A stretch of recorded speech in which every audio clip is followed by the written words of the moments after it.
காலத்துக்கு பண்ண வேண்டிய வேலையை நீங்கள் அண்மை செய்தியை பார்த்து வருகிறோம்.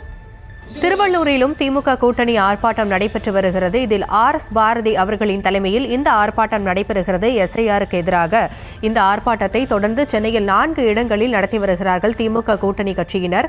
மத்திய அரசிற்கு எதிராகவும் தேர்தல் ஆணையத்திற்கு எதிராகவும் இந்த ஆர்ப்பாட்டம் நடைபெறுகிறது. வாக்காளர் சிறப்பு தீவிர திருத்தத்திற்கு எதிராக திருவள்ளூரில் திமுக அமைப்பு செயலாளர் ஆர்.எஸ். பாரதி தலைமையில் ஆர்ப்பாட்டம் நடைபெற்று வருகிறது. அந்த காட்சிகளை பார்த்து வருகிறோம். விவரங்களோடு இணைகிறார் நம்முடைய செய்தியாளர் பிரபு. விவரங்களை வழங்கலாம். வணக்கம். தமிழ்நாட்டில் வாக்காளர் பட்டியல் தீவிர திருத்தத்தினை கண்டித்து மதசார்பற்ற முற்போக்கு கூட்டணி சார்பில் தமிழகம் முழுவதும் இன்று கண்டன ஆர்ப்பாட்டங்கள் பல்வேறு இடங்களில் நடைபெற்று வருகிறது. அனைத்து மாவட்ட தலைநகரங்களிலும் நடைபெற்று வரும் நிலையில் குறிப்பாக திருவள்ளூர் ரயில்வே நிலையம் அருகே நடைபெறும் கண்டன ஆர்ப்பாட்டத்தில் திமுகவின் கழக அமைப்பு செயலாளர் ஆர்.எஸ். பாரதி கலந்து கொண்டு தற்பொழுது கண்டன உரை ஆற்றி வருகிறார்.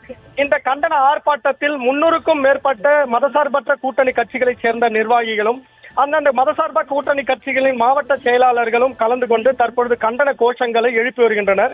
இதில் குறிப்பாக அவர் ஆர்.எஸ். பாரதி உரையாற்றும் பொழுது 37% வாக்குகளை பெற்றுதான் மத்திய அரசு தற்பொழுது ஆட்சிக்கு வந்துள்ளது.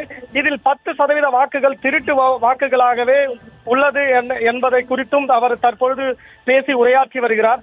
எனவே இந்த கூட்டணி ஆட்சி இந்த அரசு உடனடியாக களைய வேண்டும் எனவும் இந்த சிறப்பு தீவிர திருத்தத்தை கைவிட வேண்டும் எனவும் தற்பொழுது அவர் கண்டன உரை ஆற்றி வருகிறார்.